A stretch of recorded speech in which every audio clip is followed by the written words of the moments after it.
में डिलीवर किया हुआ है, तो उसके बावजूद लोग कर रहे हैं, तो फिर आई डोंट नो वो पाकिस्तान के तो कम से कम सगे नहीं है, पाकिस्तान के हमदर्द तो नहीं है। किसके हमदर्द है, किसके सगे हैं, वो मुझे नहीं पता। अच्छा अरशद कुरैशी साहब, क्या ये तहरीके इंसाफ जिस तरह लग रहा है कि टूट फूट का शिकार है, पता नहीं कौन कौन सी बात बात सी बोलियां बोली जा रही हैं, इससे कोई इमरान खान की ताकत को या इमरान खान को सेल्फ कोई फर्क पड़ेगा कि जनरल सेक्रेटरी कौन आता है, सदर कौन आता है? अब देखा जाए तो इस वक्त जिस ग्रुप का इमरान खान की पार्टी पर कब्जा है, वो ग्रुप तो पाकिस्तान तहरीक इंसाफ का है ही नहीं है, उसमें कोई एक बंदा भी ऐसा नहीं है। जो नए नए लोग हैं, वकील हैं, उन्होंने कब्जा किया हुआ है। तो क्या इमरान खान की कोई फर्क पड़ेगा ताकत को? ये ग्रुप टूटता है या पाकिस्तान तहरीक इंसाफ टूटती है, या 2 ग्रुप या 4 ग्रुप या 6 ग्रुप बनते हैं? तो साहब देखिए, बात को समझना होगा बड़ी गहराई से। इमरान खान की ताकत इस वक्त में 1% भी कम नहीं होगी। ये 2, 3 या 4 ग्रुप्स नहीं है, ये एक ही ग्रुप है। इनको इंस्ट्रक्शंस मिलती हैं कि मीडिया को कैसे इंगेज रखना है, उसके लिए ये जुदा जुदा भी होते हैं और इकट्ठे भी हो जाते हैं। फिर उसके बाद अपनी स्ट्रेटजीज बनाते हैं। और इमरान खान के बारे में हमेशा मैंने ये बात कहा है, अपने सोर्स से मुतालिक कहा है कि मैं जिन इंटेलेक्चुअल्स के ग्रुप में बैठ के एज अ स्टूडेंट सुनता हूँ, उनके बारे उनकी जो इंफॉर्मेशन है वो पास कर रहा हूँ कि इमरान खान इज नथिंग। वो कुछ भी नहीं है, उसको जस्ट एक पपेट है सामने रखा हुआ है। पीछे अगर कोई कार फरमाया तो वो फैज नेटवर्क है, और अगर कोई कार फरमाया तो उसको पीछे से भेजने वाले जो है वो स्ट्रॉन्ग है। जहां तक बात रही, जो थोड़ी देर आप पहले बात कर रहे थे कि कोई भी बात होती है, कोई भी मसला होता है, ये बगैर सुने समझे ये उसका काउंटर नैरेटिव निकाल के उसको डिस्पर्स कर देते हैं। कत्तन ऐसा नहीं सर, ये बहुत एफिशिएंट लोग हैं, ये बैठे हुए होते हैं, इनको पता होता है कि हमने इसका तोड़ कैसे करना है। सर ये बिल्कुल ऐसा नहीं है कि ये एक एक लफ्ज को, यानी कि अगर आप देखें कि जिसको मैं कहता हूं माइनस नवाज शरीफ, उसको कहते हैं कि इमरान खान प्रोजेक्ट। अगर आप देखें तो इसको जरा समझने के लिए कि क्या इमरान खान को हीरो और उसी के साथ मियां मोहम्मद नवाज शरीफ को चोर, डाकू, डकैत मैंने आपने सोशल मीडिया ने करार दिया है, क्या पाकिस्तान की supreme court, high court, Pakistan की अफवाज ने, पाकिस्तान के मीडिया ने, पाकिस्तान की ब्यूरोक्रेसी ने करार दिया है, या इंटरनेशनल एस्टेब्लिशमेंट ने करार दिया है? सर ये सारा नेटवर्क वही है। लेकिन मियां मोहम्मद नवाज शरीफ तो फिर भी जो है ना काबू से बाहर थे, इसलिए कि उनके साथ हाथ में रिजल्ट था।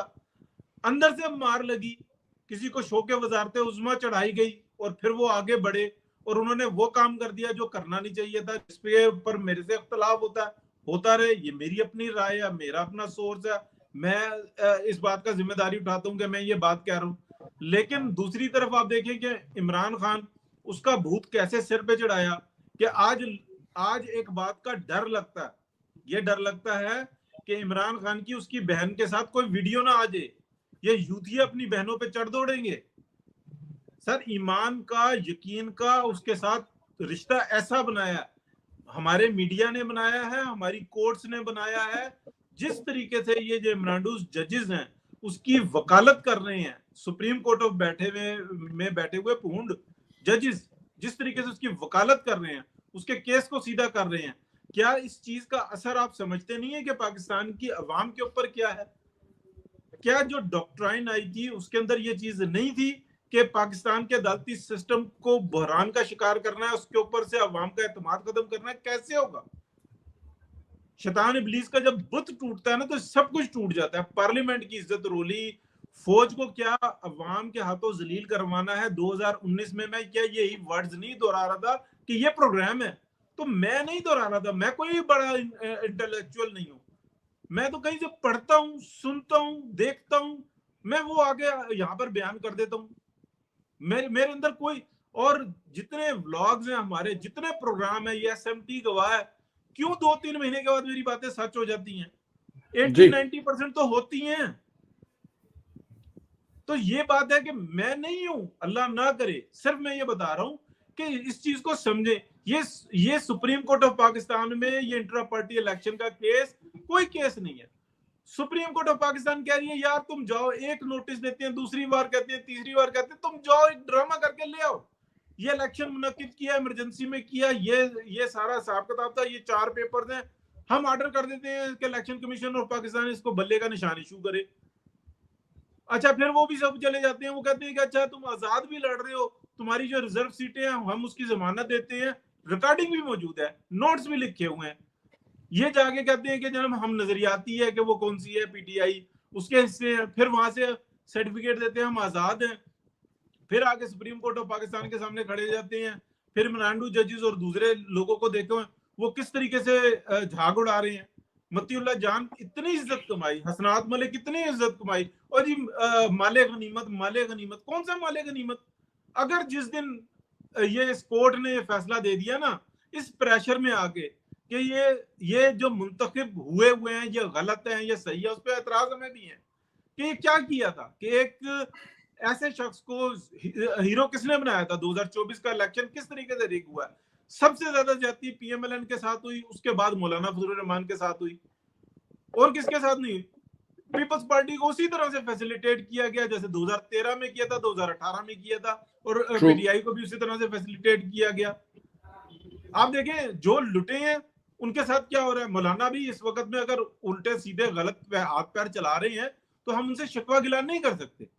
जी, आपने उनको लारा लगाया था कि आपको सदर मुमलकत बनाया जाएगा, इसी बिहाफ पे उन्होंने इमरान खान की हुकूमत का तख्ता उल्टने में बड़ा उनका किरदार था। आप लोग तो अपने घरों में बैठे थे, बल्कि इमरान खान को एक्सेप्ट कर लिया था, मार भी खा रहे थे। वो मौलाना साहब थे तो 2 दफा कराची से निकले और वो लाहौर तक और फिर इस्लामाबाद तक गए, धरना दिया। एक दिन घर पे नहीं बैठे, तो मौलाना साहब के साथ किसी हद तक तो ज्यादती है। मौलाना साहब को अगर फर्ज किया कि पाकिस्तान पीपल्स पार्टी को आपने गवर्नरशिप दे दी थी तो, और सेनेट का जो डिप्टी चेयरमैन या चेयरमैन दिया, तो वो मौलाना साहब का राइट बनता था। जो नहीं दिया तो आपको भुगतना भी पड़ेगा। बट एनी हाउ हारून साहब के पास जाएंगे।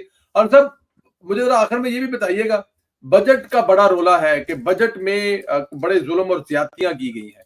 तनख्वाहदार तबका जो है वो बड़ा, मैं बिन स्ट्रीम के प्रोग्राम में था, वो कह रही थी जी कि अगर आप 8.5 लाख रुपया तनख्वाह है तो उसमें से 55%